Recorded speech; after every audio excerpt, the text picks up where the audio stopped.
How the Higgs boson was formed. So from 2013 Smithsonian Institution, our last science with table. I want to take a minute and just remind you, when you get to this point in the SAT test, you should feel very confident knowing, and I've said this before, 31 easy questions.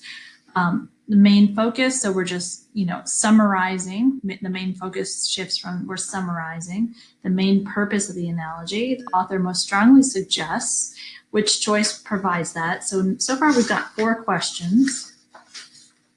The author notes 1 reason, 5 questions, 6 questions. The technique the authors used, 7 questions. Then we get to a most nearly means, and then we're on the graphs. So essentially, right now, you've got 7 questions to answer. I hope your text looks just like mine, as marked up as mine. Here's what I came up with for my theme. The Higgs boson is a mathematical kind of harmony. I like to think about their analogy to a snowflake, where it's just all, how we made them in kindergarten and you cut out all the little pieces, and the space in between was what really made it beautiful.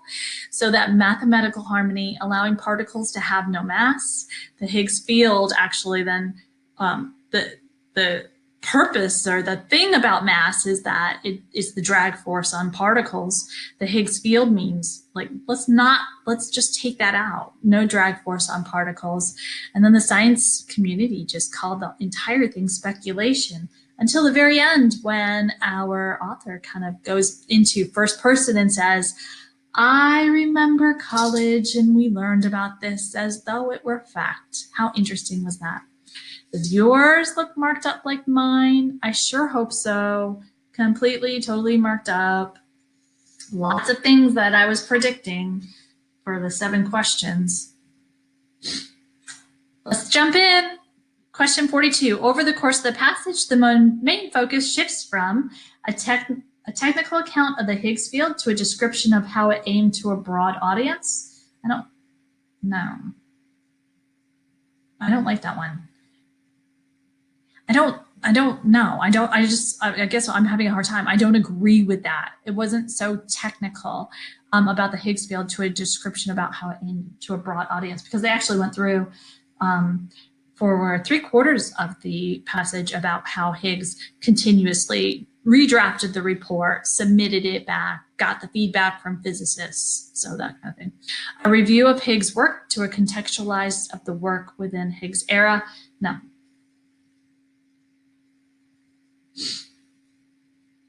An explanation of the Higgs field to a discussion of the response to Higgs theory. Yes, I like that one a lot. So all of his work, his research design, how he put it all together, his report, how it's gone from the scientific community to how he brought it back, and then now how it's taught in class. An analysis of the Higgs field to a suggestion of future discoveries. That's actually not true. We didn't get into any future discoveries. The main purpose of the analogy of the ping pong ball on line 40, let's just see if we can narrow it down. Popularize a little known fact that ping pong balls get heavier when they're pushed down into water. Weren't you in a pool when you were little and you took the beach ball and pushed it down, was surprised that you couldn't push it down? So I don't like that one. Contrast competing scientific theories. Criticize a widely accepted explanation. Clarify an abstract concept. Ooh, yeah. Line 40.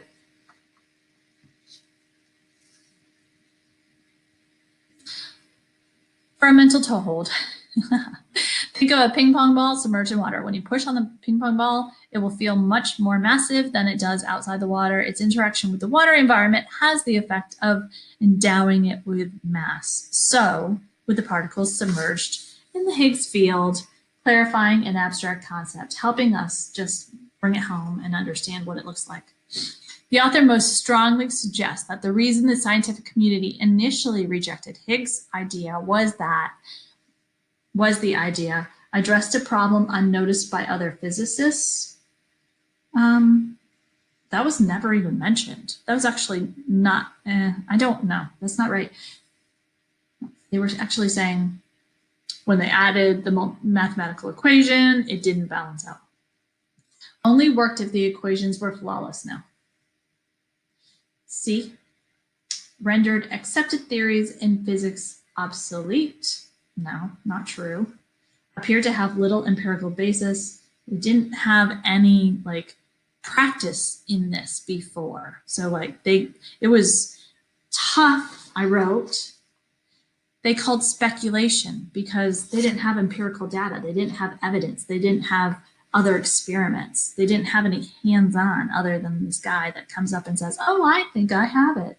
Which choice provides the best evidence for the answer to the previous question? Appeared to have little empirical basis.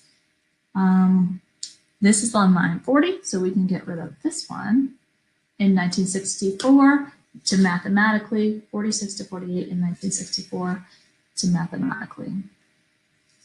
46. In 1964, Higgs submitted a paper to a prominent physical journal, which he formulated this idea mathematically. It doesn't answer our question at all. 48 to 53, not to speculation. Not because it contained a technical error, but because the premise of an invisible something permeating space interacting with particles to provide their mass, well, that all just seems like heaps of overwrought speculation. I even put a star next to that. So does that say there just wasn't enough evidence? There wasn't enough evaluation of it? There wasn't enough experiments of it? Yes, it does say that.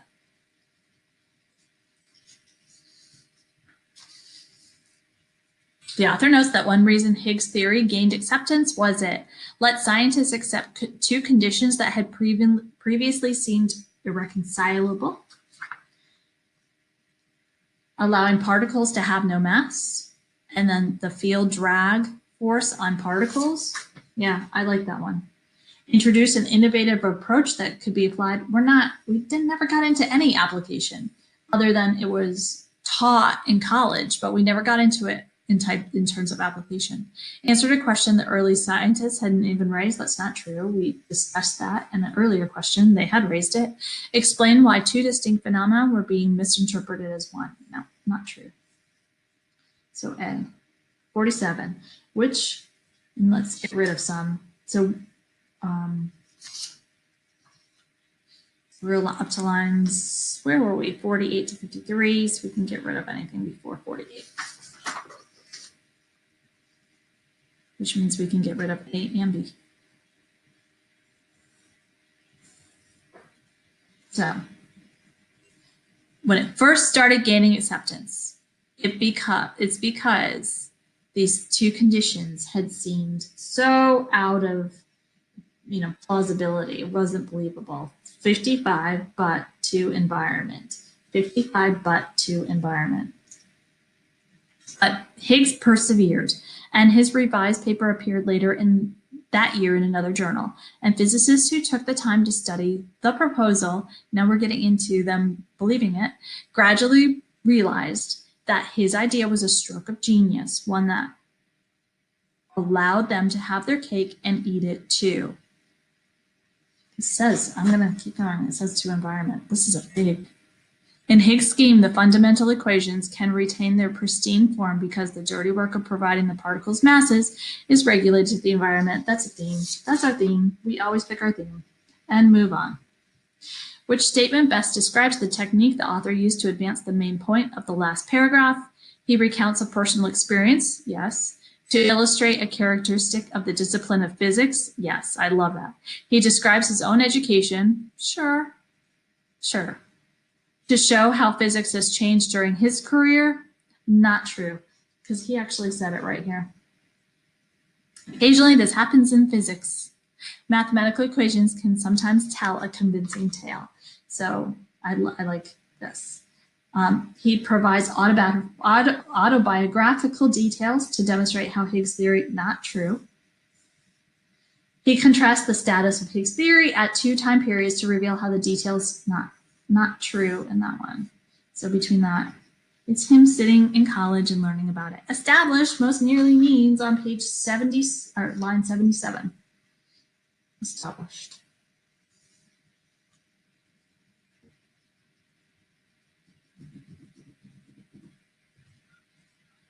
The professor presented the Higgs field with such certainty that for a long while I had no idea, and yet it had to be experimented. Believed. I like believed. Proven. Proven. Believed and proven. I like those. Okay. We're looking for anything that believes.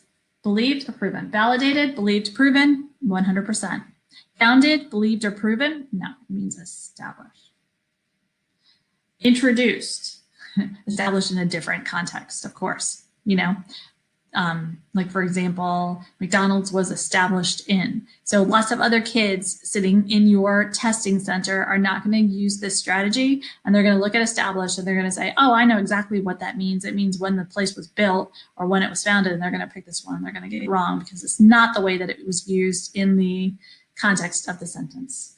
So sorry, I got off on a tangent. Believed or proven. Introduced, believed or proven? No. Enacted, believed or proven? No. Validated is believed or proven all day long. What purpose does the graph serve in? Oh, we're on the graph already. In relation to the passage as a whole. So remember, the graphs are always going to support.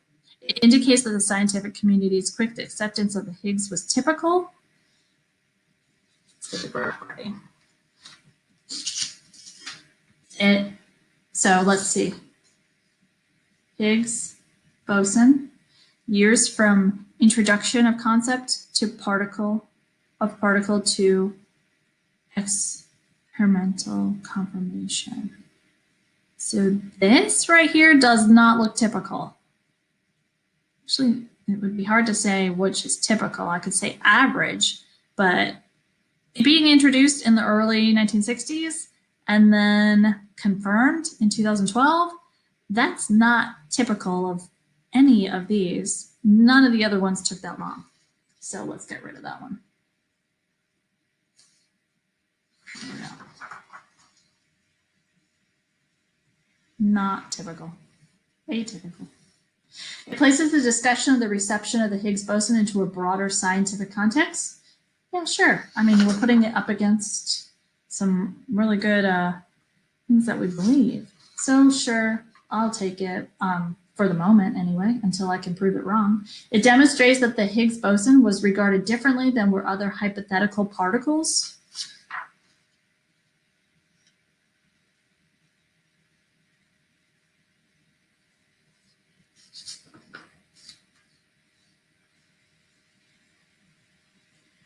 Then were other hypothetical particles? No. It clarifies the ways in which the Higgs boson represented a major, it really doesn't do that, no. So the best answer is B. It puts us here. Adapted. Which statement is best supported by the data presented in the graph? The W boson and the Z boson were proposed and experimentally confirmed at about the same time. WZ proposed. Is that way them?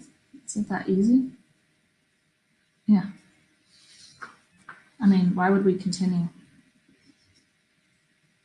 I mean, we can't continue. It's done. Based on the graph, the author's depiction of Higgs theory in the mid-1980s is most analogous to which hypothetical situation? Okay, the author's depiction of Higgs theory in the mid-1980s. Okay, so let's not look back. So we're saying what we said earlier. I just want to show you what we said earlier.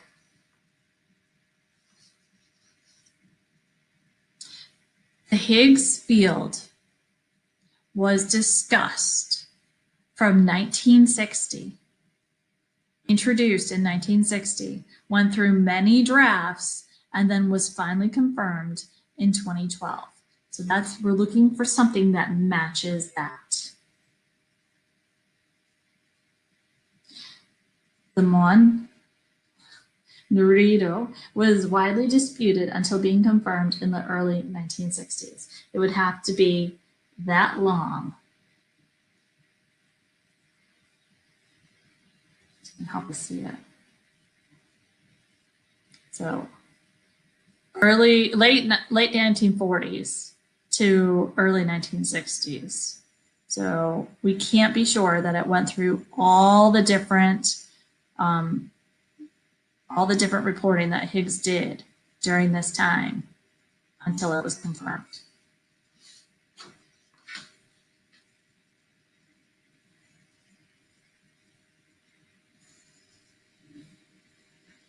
Few physicists in 2012 doubted the reality of the tau. I just want to show you very quickly. In the mid-1980s, the assessment had changed. So the physics community had, for the most part, fully bought into the idea that there was a Higgs field permeating space. You understood that, right? So it was introduced in the 60s. And then in the mid-1980s, it was highly believed, but then it took this long, 32 years, to get confirmed. So introduced in the 60s, talked about a lot, believed in the 80s, confirmed in 2012.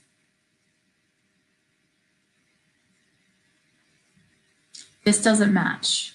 Like if we said, few physicists doubted the reality. No, it's not true. No physicist prior to 1960 considered the possibility of the W or the Z boson. That would be very close. We could say no physicist prior to 1960 considered the possibility of the Higgs theory. Most physicists in the 1940s believed in the existence of the electron. They're indicating that prior to the 1940s, the electron neutrino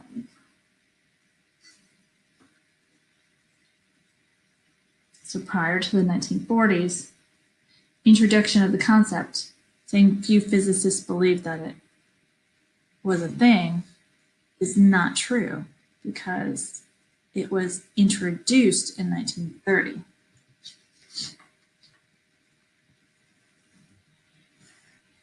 So C is the best answer. You just finished all 5 sections. You read for theme and you found the 31 easy questions. Got them all right. So I would say that you can feel very confident sitting right here in the advanced seat. So I'm proud of you. Thank you for studying with me. There will be more to come. I'm excited to start picking up the pace of even more and really getting through these quickly. Thank you very much for reading on your own. Thanks for marking the text. I know sometimes that seems tedious, but see what we're doing. We're predicting what the questions are. And thanks for always reading for theme. Until next time.